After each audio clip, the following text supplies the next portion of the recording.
In today's video, I'm going to teach you how to add a view in Airtable.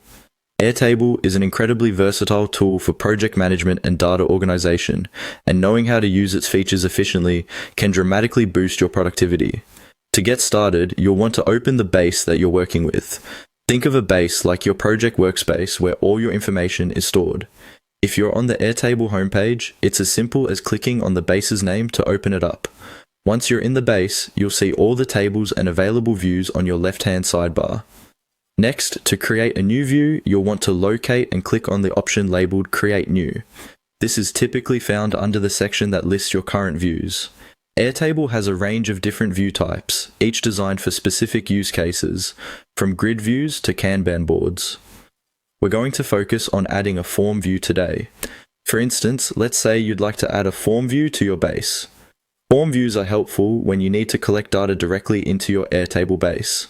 They can be shared with others who can then fill out the form, and the responses will automatically populate your base. Upon selecting Form View, all you have to do is click Create a Form View. It's straightforward and allows you to personalize this form to suit your specific needs.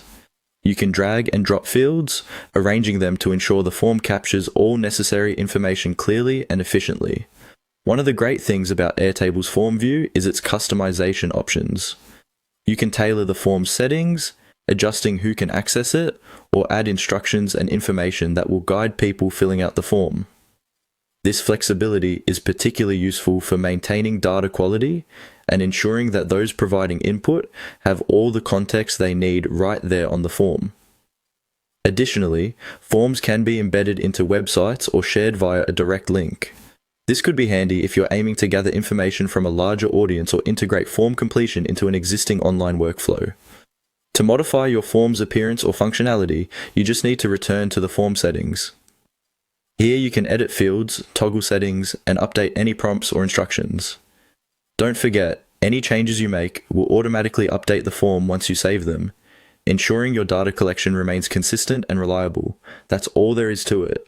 By following these simple steps, you can efficiently add and customize a form view in Airtable, making your data collection streamlined and effective. Thanks for watching, and be sure to check out our other videos for more Airtable tips and tutorials. If you have any questions, feel free to leave a comment below. Happy organizing!